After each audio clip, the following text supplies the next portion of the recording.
Congreso Nacional, para que el ciudadano tenga el control.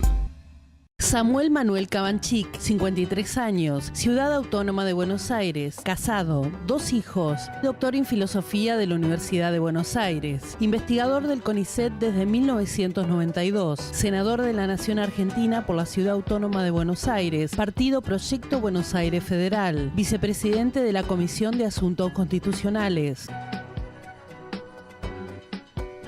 Sus proyectos: Ley de Infecciones Asociadas al Cuidado de la Salud, Ley de Muerte Digna, Ley para el Régimen Nacional de Reconocimiento de la Actividad Literaria, Ley para la Restauración de la Confitería del Molino, Ley Libre Acceso a la Información Pública, Ley de Boleta Única, Ley de Educación Superior, Ley de Publicidad Oficial.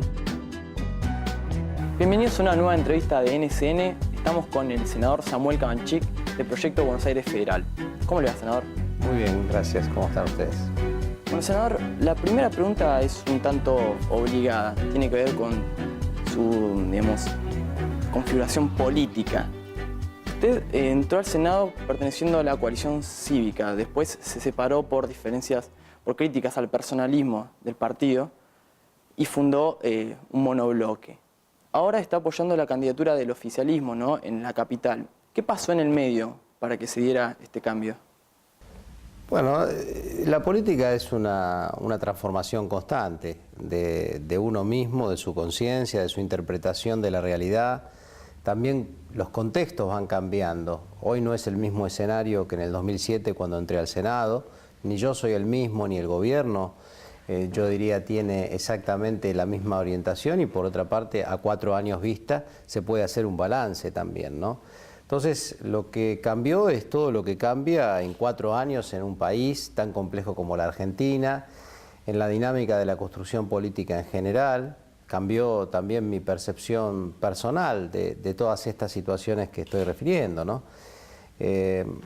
No tiene que ver esta decisión con aquello que motivó inmediatamente con el motivo inmediato de mi ruptura con la coalición cívica, que tiene que ver con las explicaciones que di entonces, no solo el personalismo, sino también una orientación determinada ideológica de falta de claridad, políticas de alianzas, un montón de cosas, ¿no? Pero no, más que nada me interesa hablar del presente y del futuro en ese sentido, y me parece que, bueno, en la ciudad de Buenos Aires se hace imperioso recuperar la ciudad, yo diría, en muchos sentidos, profundizar las cosas que se hayan hecho bien en estos 4 años, algunas podemos rescatar, pero hay un déficit importante de la gestión en la ciudad y bueno, creemos desde el Proyecto Buenos Aires Federal que hay una oportunidad para un cambio favorable si esta ciudad es gestionada desde una nueva óptica, una óptica que realmente sea igualitaria para el norte y el sur, que ponga a la gestión pública por encima de los negocios privados, que tenga una consonancia con un proyecto más abarcativo de orientación nacional, como puede ocurrir si reelige la presidenta Cristina Fernández. Entonces me parece que esta es una apuesta en favor de la ciudad de Buenos Aires y nosotros, Proyecto Buenos Aires Federal, somos una fuerza local y ese es nuestro principal compromiso. ¿Qué puntos tiene en común con el oficialismo, con las medidas que ha adoptado el gobierno desde el 2007? Desde el 2007 hay una agenda progresista en los temas sociales, como de inclusión social, la asignación universal por hijo, la asignación ampliada a la situación de las embarazadas que no tienen relación de dependencia formal, también el matrimonio igualitario, la regulación de las prepagas, la ley de salud mental, ahora el proyecto de ley para la no extranjerización o para que no crezca la extranjerización de la tierra, de la tenencia de la tierra en la Argentina. Muchas de esas leyes, de esos contenidos, de esos proyectos han sido agenda del ARI y luego de la coalición cívica a la que yo pertenecí. Es decir, que hay una coincidencia con algunas políticas de gobierno que tienen expresión legislativa. Al mismo tiempo, se trata de una gestión que ha tratado de recrear las condiciones de un mercado interno que requiere todavía mucha fortaleza, mucho más de lo que se ha conseguido hasta aquí. También las políticas de inclusión social no han logrado llegar a donde tienen que llegar porque hay un alto porcentaje de argentinos que todavía tienen muchas necesidades insatisfechas y eso hay que revertirlo dándole continuidad a lo que hay vigente de positivo y corrigiendo aquello que haya que corregir.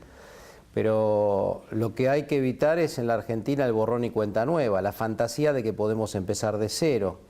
Y sobre todo no se puede apostar a ninguna expresión política que no haya construido en este tiempo una alternativa de gobierno a lo que tenemos, que se ha ido corrigiendo a sí mismo a lo largo de su desarrollo, que ha aprendido de los errores y que tiene una proyección futura. Hasta que no haya una expresión política superadora de lo que ya tenemos logrado, me parece que tenemos que seguir por este camino, profundizándolo en lo mejor que tenga y corrigiendo lo que no sea tan bueno. Esta postura que usted adopta, ¿cómo va a modificar su rol en el Senado? ¿Va a acompañar el bloque que lidera Miguel Ángel Pichetto? ¿Va a opinar desde un apoyo crítico? ¿Cómo? Sí, claro, por supuesto que en mi condición de intelectual yo creo que hay una marca, diríamos, personal a la que no renunciaré jamás, que es a la construcción analítica, conceptual de mis propios pasos en la política, de mi propia acción e intervención en la Cámara y fuera de ella. Es decir, que la reflexión crítica es una compañía permanente de mi modo de hacer política y eso no va a desaparecer, como nunca estuvo ausente antes, no estará ahora ni en el futuro.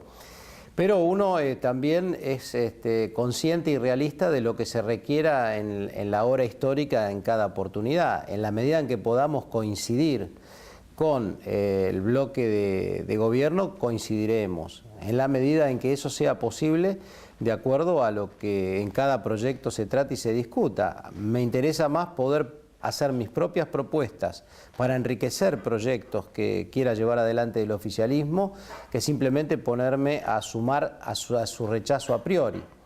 Doy como ejemplo aquella vez que coincidí en la media sanción por el pago de deuda con recursos del Banco Central, donde yo pude introducir modificaciones al proyecto.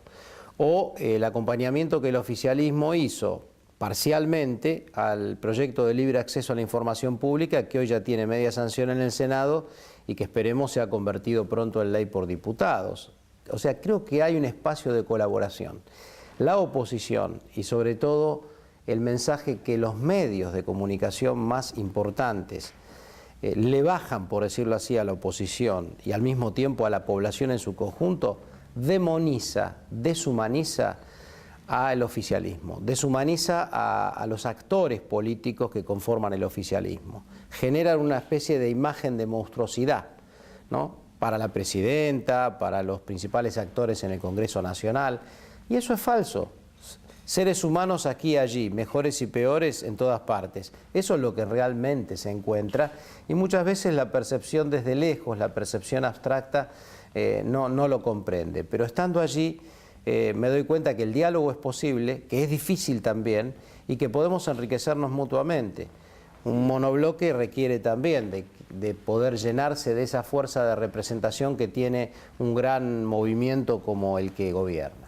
Sí, usted eso que decía lo sufrió en carne propia el año pasado cuando se reunió con Aníbal Fernández, que tuvo un montón de críticas de la oposición. ¿Usted teme que lo califiquen de ser un nuevo Borocotó? No temo, porque ha sido muy poco, o sea, muy pocos han estado hablando con ese sentido, ¿no? En la prensa, de mis colegas no he recibido ningún tipo de comentario similar. La comunicación es siempre buena. El otro día un senador que está muy cercano a mi banca, no digo quién porque no tengo por qué, ¿no? Pero un senador cercano a la banca que yo ocupo, digamos, me refiero a geográficamente cercana la banca, ¿no? Me decía que es totalmente coherente los pasos que voy dando, ¿no? Y él lo ve desde otro lugar, lo ve totalmente desde fuera, desde el punto de vista de la identidad política que podamos tener uno y otro. Y sin embargo percibe una coherencia clara. Nadie se le escapa que mi propio origen en la política y la representatividad más clara la tengo asociada a los sectores culturales y universitarios que apoyan la candidatura de Filmus en Ciudad de Buenos Aires. Verme en ese sector o apoyando la candidatura de Filmus es natural para casi todos mis interlocutores cotidianos, dentro y fuera de la universidad. Por lo cual, digamos, no creo que nadie vea en esto una, entre comillas, borocotización. Yo uso muy poco ese término, solamente por estas circunstancias en donde se me pregunta, porque no me gusta ofender al propio Borocotó, ¿no? O sea, haber convertido su apellido en, digamos, en una descalificación pública, o a lo mejor lo merece, no lo sé ni lo conozco personalmente. Pero bueno, con estas salvedades digo, no, lo mío no tiene nada que ver con un pase de un partido al otro de la noche a la mañana, sin ningún tipo de proceso, de construcción, ni por el origen, ni por la construcción real que se estaba haciendo, ni por el proyecto, se trata de lo mismo. Yo soy un político activo y un intelectual que trata de congeniar la práctica política con la interpretación de la política y lo hago desde ahí, y mis pronunciamientos, tanto cuando coincido como cuando no coincide con el gobierno, lo hago así, ¿no?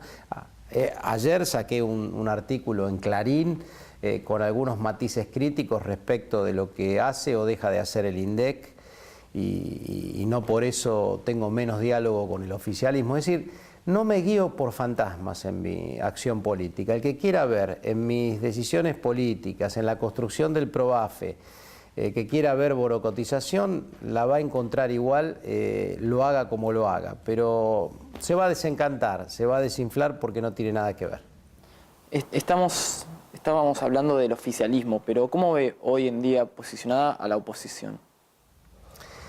Bueno, ahora veo que hay definiciones importantes en estos días. Yo espero la mayor fortaleza para la oposición. No quisiera para la Argentina que haya una especie de sistema PRI como en México, el partido único que domine todas las alternativas. Eso no es bueno para la Argentina. Así que yo creo que hay que ponerse contentos si hay una oposición fortalecida con identidad propia. Yo lo que quiero es que la política argentina sea una política con todas las de la ley, digamos, es decir, que sea fuerte y que represente a los distintos sectores de la nación, de la sociedad. Hoy todavía está debilitada la oposición, está fragmentada, porque no ha encontrado, no ha sabido, tal vez porque no se ha comprometido seriamente a una construcción alternativa. Sin embargo, en estos días se ve que, de alguna manera, a los responsables los referentes más importantes del sector llamado oposición, también estos términos oposición-oficialismo, desvirtúan las identidades políticas, porque ¿qué identidad política es la oposición? No existe eso, digamos. Hay un rol, sustituye una identidad política. Mejor hablemos del radicalismo, que es el principal partido que pueda hoy día funcionar como oposición y bueno, y que está armando su estrategia electoral para sacar la mayor cantidad de votos posibles y tener la representatividad más fuerte en el Congreso Nacional. Eso es bueno, tendría que haber sido antes, tendría que ser con una coherencia programática mucho más fuerte que lo que hasta ahora se ha visto. No se entiende muy bien a qué se opone la oposición muchas veces. Cuando uno le pregunta al oposicionismo cuál es su razón de ser, encuentra muy poco, porque no se está discutiendo la política económica, excepto los economistas, que por profesión lo hacen. Pero los líderes políticos argentinos, ¿están discutiendo la política económica? ¿Qué es lo que están discutiendo? Siempre el único tema en donde parece haber un consenso para discutir es el tema de la corrupción. Todo lo que hay que mejorar en la calidad institucional. Pero eso no puede ser suficiente para organizar el escenario político argentino. ¿Cómo lo ve posicionado a Pino Solanas en la ciudad? Bueno, no estoy siguiendo el día a día, pero me parece que va a ser difícil que conserve el caudal de votos que tuvo en el 2009 para diputado nacional. Está en juego la jefatura de gobierno, no es lo mismo que la diputación. Ha pasado agua bajo el puente, se ha reconstituido la fortaleza del gobierno nacional como ascendente en la población. Hay una propuesta muy consistente para la ciudad de Buenos Aires enfrente que encabezan Filmus y Tomada.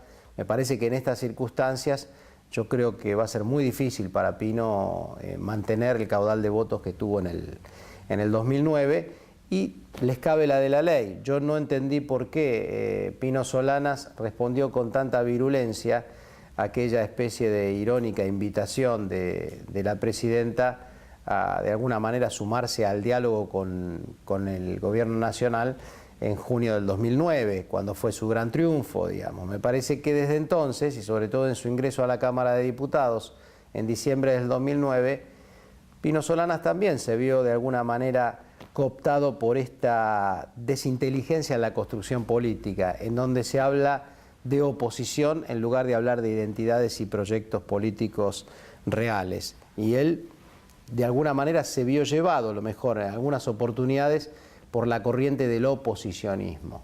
Y eso creo que ha esmerilado un poco su fuerza. Lo traigo a la política parlamentaria.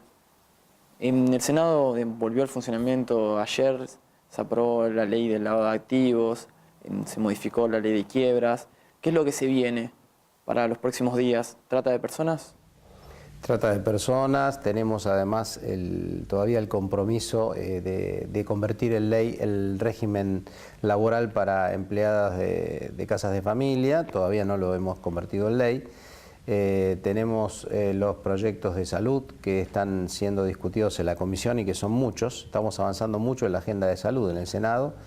Tenemos la media sanción esperamos que se convierta en ley libre acceso a la información pública. Yo estoy trabajando activamente y pido a través de este medio a todos los diputados que por favor no dejen caer este proyecto que hace a la transparencia y la calidad institucional por la que tanto abogan tantos, digamos. Entonces aprovechemos la situación y le pido también al oficialismo que así como acompañó en general, porque fue unánime la votación en el Senado, lo hagan diputados.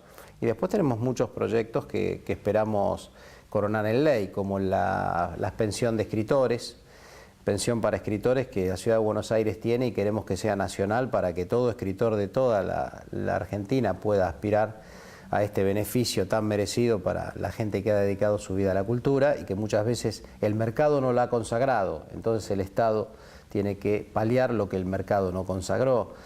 También tenemos el proyecto de muerte digna. En fin, tenemos varios proyectos estratégicos. Nuestro esfuerzo por recuperar el molino. Bueno, son las tareas en las que estamos trabajando y seguimos todo el tiempo proponiendo nuevos proyectos. Ojalá algún día votemos boleta única para nivel nacional también, o voto electrónico, o sea que también mejoremos la expresión de la voluntad popular, ¿no? Bueno, senador, le agradezco que haya participado en esta entrevista. No, gracias a ustedes y espero haberme expresado con claridad.